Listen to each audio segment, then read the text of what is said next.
Bonjour, mesdames, mesdemoiselles et messieurs. Aujourd'hui, nous allons parler du match qui a opposé l'Angleterre à l'Argentine. Mais avant de continuer, je vous invite de vous abonner à la chaîne si ce n'est pas encore fait. Activez la cloche pour ne pas manquer nos prochaines émissions. Je vous prie de les envoyer à vos amis. J'ai besoin de plus d'abonnés. C'est un objectif qui compte énormément pour moi.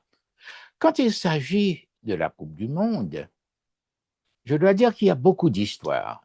Des histoires qui dépassent, disons, les frontières du sport roi, les frontières du football. Voilà, je peux vous donner un exemple. Les Français l'ont échappé belle. Il faut dire qu'ils ont été balayés par l'Espagne, c'est-à-dire un pays européen proche de la France, qui partage des frontières communes avec la France. Donc, il semble que les Français préféreraient d'être sortis de la Coupe par un pays plus ou moins proche, plus ou moins ami. Cependant, ils ne seraient pas heureux si la France avait été vaincue, disons, par l'Angleterre, ce qui aurait causé la sortie de la France de la Coupe du monde de football, parce que l'Angleterre est une rivale, et c'est une rivale centenaire, historique, avec laquelle ils ont eu trop d'ennuis, trop de guerres, et même des affrontements à n'en plus finir.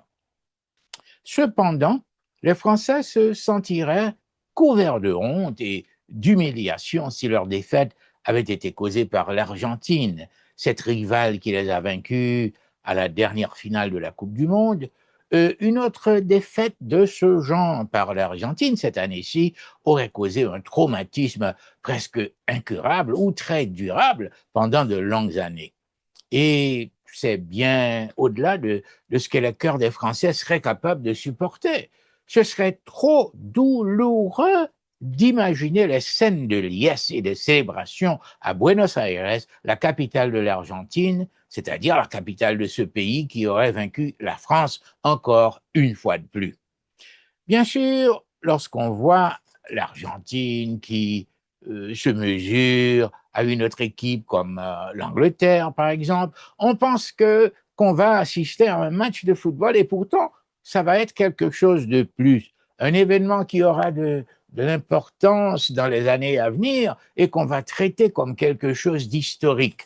Je dois dire qu'entre l'Angleterre et l'Argentine, il y a beaucoup de choses à dire. Et c'est une histoire qui a commencé peut-être vers 1986, c'est-à-dire une rencontre entre l'Angleterre et l'Argentine le 23 juillet, pour être tout à fait précis.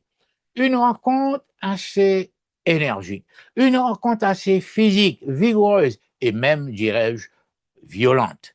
Antonio Ratin, le capitaine de l'Argentine, a été expulsé du terrain et à cette époque, il n'y avait pas encore de carton jaune et de carton rouge. Donc, à la 70e minute, Geoff Hurst marque le seul but du match pour l'Angleterre. L'Argentine réclame un hors-jeu qui n'a pas été accepté, qui a été rejeté. Alors là, ça a créé pas mal de problèmes entre ces deux grandes équipes, entre ces deux grands pays, toujours rivaux. Deuxième épisode, c'est quelque chose qui s'est passé en 1982. Là, il y avait la guerre des îles Malouines en avril 1982. Il y a eu une invasion de ces îles par l'Argentine, ces îles-là étaient sous contrôle britannique. Alors, une guerre qui a duré 64 jours. La défaite de l'Argentine a provoqué la chute de la dictature militaire dans le pays. Épisode numéro 3. C'est arrivé en 1986, la main de Dieu, hein, ça veut dire la Madre de Dios. C'était à Mexico au cours d'un quart de finale du 22 juin 1986. Diego Maradona va marquer son premier but du match avec la main. C'était une sorte de revanche, si vous voulez, contre l'Angleterre. Maradona dira plus tard que c'était marqué avec ma tête, mais aussi avec ma main. Et c'est aussi au cours de cette rencontre que Maradona avait marqué un but appelé le plus beau du siècle. Il avait dribblé la moitié de l'équipe anglaise pour entrer dans le filet avec le ballon. Merveilleux. Épisode numéro 4. En 1998, en huitième de finale du mondial, un but sublime de Michael Owen, 18 ans, un très jeune Anglais et vraiment assez habile. On a donné un carton rouge à David Beckham, ce qui a laissé l'Angleterre à 10 joueurs. Alors, en prolongation, l'Argentine l'a emporté. Et plus tard, les articles sont sortis avec le titre avec 10 lions héroïques et un garçon stupide. Inutile de dire qui est-ce qu'on appelait le garçon stupide. Eh bien, c'était David Beckham qui s'était révélé un très grand joueur anglais à l'avenir. Dernier épisode numéro 5, il y a la rédemption de 2002. L'Argentine et l'Angleterre s'affrontaient pendant la phase du groupe. David Beckham marque sur penalty. Beckham, de 0 en 1998, est parvenu à un héros très adoré, très supprimé par ses compatriotes, les Anglais. Donc, vous voyez, très souvent, ce qui se passe sur les terrains de jeu dépasse le domaine du sport pour tomber en politique. Mais je reviens à mon titre d'aujourd'hui.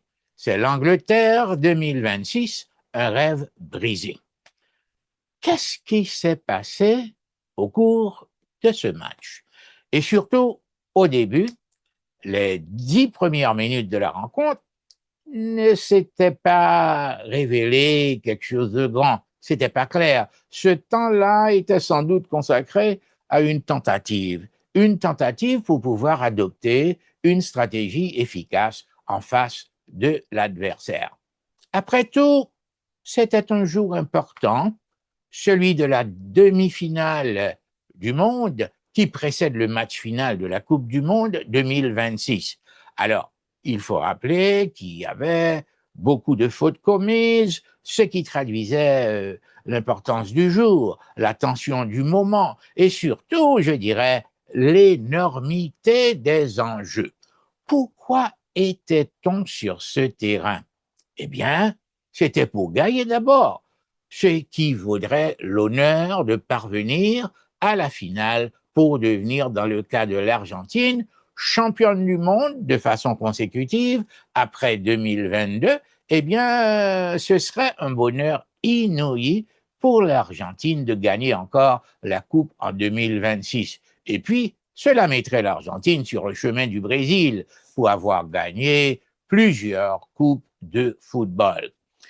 Concernant l'Angleterre, qui a pratiquement modifié le sport au cours de l'histoire de ce sport, eh bien, ce serait le retour à une gloire un peu trop ancienne. Les premières 45 minutes du match contre l'Argentine ont montré quoi?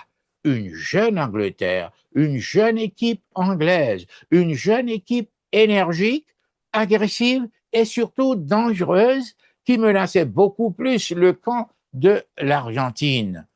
Encore malgré sa jeunesse, elle était forte, elle était cohérente et d'une grande homogénéité. On observait malheureusement un peu trop de brutalité, ce qui risquait de d'empêcher le déroulement normal du jeu. Il fallait l'arrêter trop souvent. Pourquoi? Pour sanctionner les fautes commises sur le terrain de jeu. C'est peut-être la première fois, moi, que j'ai relevé dans une Coupe du monde de football que les joueurs employaient les mains, se servaient des mains autant que les pieds pour arrêter ou retenir ou repousser ou faire tomber les adversaires. Ils se servaient de leurs mains beaucoup plus que les gardiens de but. On a vu des phases de possession de la part de l'Argentine, et parfois de la part de l'Angleterre, possession de la balle, bien sûr, des phases de domination également des deux équipes. Et soudainement, le but de l'Angleterre après un centre venant de l'aile droite et à la 54e minute de jeu. Anthony Gordon a scoré. eh bien, on a commencé à mentionner le nom de la princesse Diana. Pourquoi? Pourquoi Diana? Parce que justement, ce mec ressemble beaucoup à la princesse Diana, qui est morte depuis 1997. Le match continue, quelques tentatives de reprise de Messi qui ne réussissent pas à changer le score. Donc, ce but de l'Angleterre, on se pose la question, allait-il durer jusqu'à la fin de la rencontre? Justement, on y pensait et tout semblait vouloir nous préparer à une éventualité pareille. Cependant, nous avons été surpris à la 85e minute de jeu quand l'Argentine a obtenu l'égalisation sur un centre de Messi. On n'y pensait presque plus, mais une plus grande surprise devait avoir lieu plus tard. Un deuxième but de l'Argentine à quelques secondes de la fin, encore sur une passe de Messi, le grand stratège de l'Albi Céleste. Alors, chaque fois que je dis l'Albi Céleste, il faut comprendre que je me réfère à l'Argentine, à ses couleurs. Bon, on ne revenait pas de la victoire de l'Argentine parce qu'à la fin de la première période de 45 minutes, l'Angleterre avait maintenu une très forte pression sur son adversaire. Et puis, après le match, c'est-à-dire après la victoire de l'Argentine, de 1, et peut-être par faute d'explication, on a trop avancé qu'après le but des Anglais, que l'entraîneur aurait ordonné d'établir un bloc défensif de 5 ou de 6 joueurs. Mais soyons donc logiques, mes amis. Si une équipe joue à la défensive avec la presque totalité de ses joueurs et peut en même temps avoir la possibilité de créer et même de rater 4 différentes occasions de but, alors il faut dire que ce serait dans ce cas une stratégie super géniale. Moi, de mon côté, je demeure persuadé que l'équipe anglaise est une excellente formation avec un degré d'efficacité tout à fait remarquable.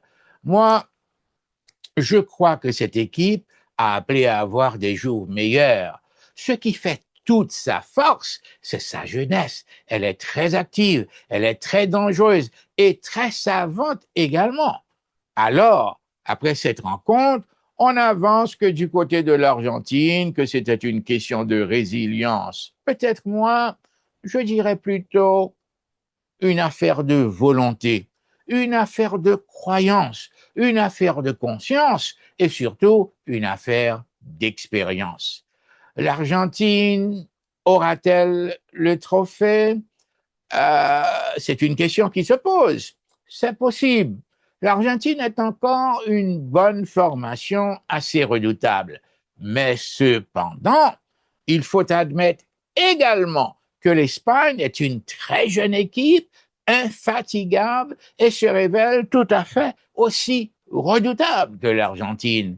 Et il faut dire qu'ils ont un très bon jeu d'ensemble, l'Espagne, un jeu tout à fait remarquable et surtout conduit par le jeune et brillant Yamal. D'ailleurs, il faut remarquer qu'avant le championnat de la Coupe du Monde, on avait placé l'Espagne au numéro 1, c'est-à-dire à la première place dans le classement. Et l'Argentine était tombée à la 3e place, c'est-à-dire en 3e position. Alors, est-ce un présage? Est-ce un signe qui annonce l'avenir ou une prophétie? La prédiction d'un événement futur, celui du dimanche 19 juillet. Alors voilà, on se donne rendez-vous dimanche. Mais avant de terminer, je vous rappelle que vous devez vous abonner à la chaîne si ce n'est pas encore fait. Activez la cloche pour ne pas manquer de prochaines émissions. Je vous prie de les envoyer aussi à vos amis. J'ai besoin de plus d'abonnés et c'est un objectif qui compte énormément pour moi. Voilà, je dis merci, je vous remercie de votre présence. Merci, au revoir. Franz-Antoine Lecomte, à dimanche.